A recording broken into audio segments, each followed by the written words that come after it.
Hello, everybody les amis, salut, c'est Sébastien sur Xolia, on YouTube et www.xolia.fr. Aujourd'hui sur la chaîne d'Info Media, on va parler de l'interdiction des téléphones portables avant 11 ans et des réseaux sociaux avant 15 ans. Alors, vous savez que M. Emmanuel Macron, notre président de la République, a fait une dissolution. Et dans ses nouveaux projets, il ne nous parle pas d'insécurité, ou très peu. Il ne nous parle pas d'économie, il nous parle de l'interdiction des téléphones portables avant 11 ans et des réseaux sociaux avant 15 ans. Une proposition ambitieuse, soit, pour protéger nos enfants.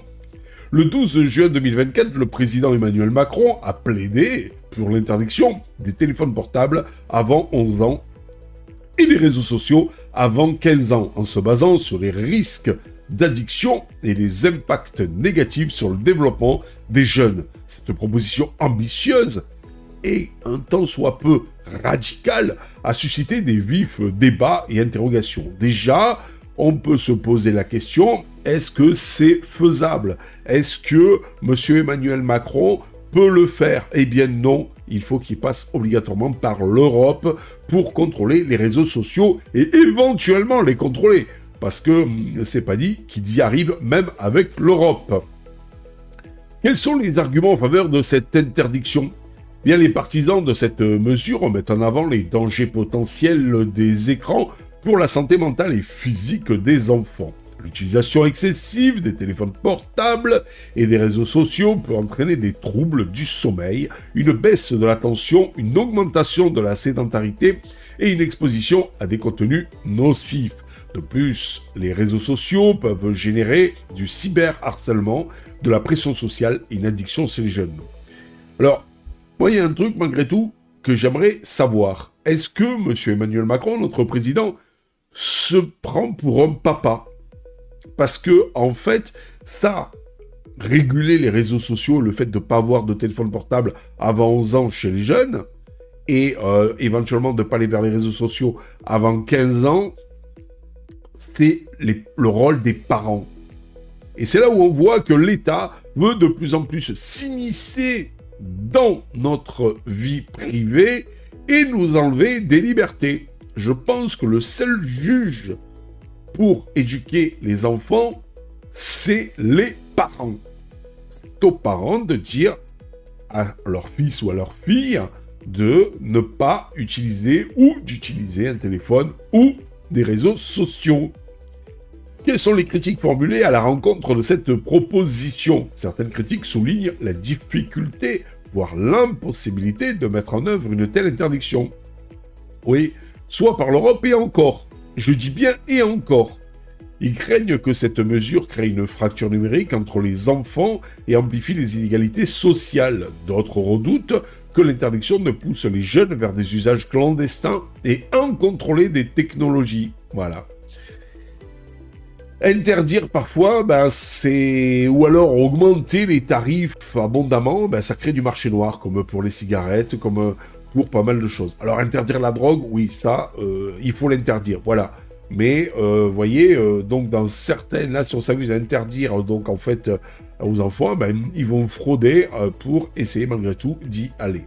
Quelle alternative existe-t-elle? Plutôt qu'une interdiction totale, certains préconisent un encadrement ou une responsabilité des parents et des enfants. Voilà, il faut rendre responsables les parents et les enfants. Les parents ne sont pas les enfants de notre cher président.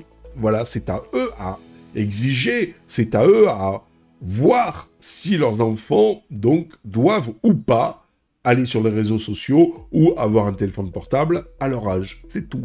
C'est l'éducation des parents.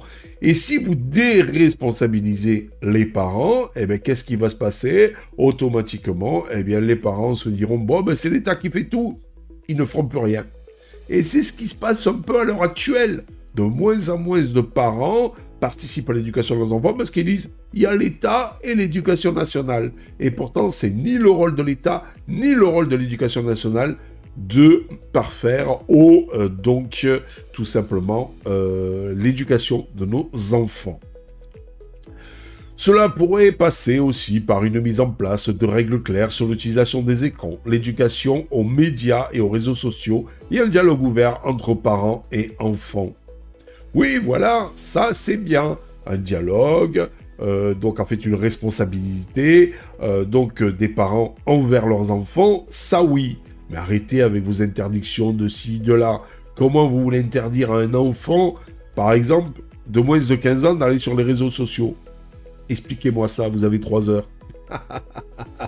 Ou alors, il faut interdire à tout le monde les réseaux sociaux. Voilà.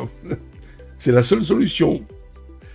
Pour conclure cette vidéo, l'interdiction des téléphones portables avant 11 ans et des réseaux sociaux avant 15 ans est une proposition ambitieuse, soit un petit peu hasardeuse, mais qui vise à protéger soi-disant les enfants des dangers potentiels des écrans, mais qui n'est pas réalisable. Encore et paroles et paroles. Cependant, cette mesure soulève de nombreuses questions et critiques. Il est important de poursuivre le débat et d'explorer différentes alternatives pour trouver des solutions adaptées et efficaces pour protéger la santé et le bien-être des jeunes à l'ère du numérique.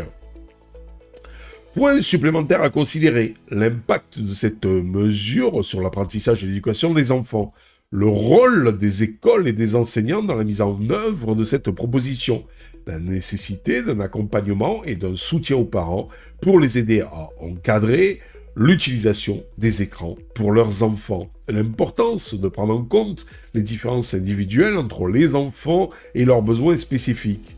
Pour conclure définitivement cette vidéo, la proposition d'interdire les téléphones portables avant 11 ans et les réseaux sociaux avant 15 ans est complexe, voire infaisable, et soulève de nombreux enjeux. Il est essentiel de poursuivre la réflexion et d'explorer différentes solutions pour trouver un équilibre entre la protection des enfants et leur intégration dans la société numérique et responsabiliser plus les parents à l'éducation de leurs enfants.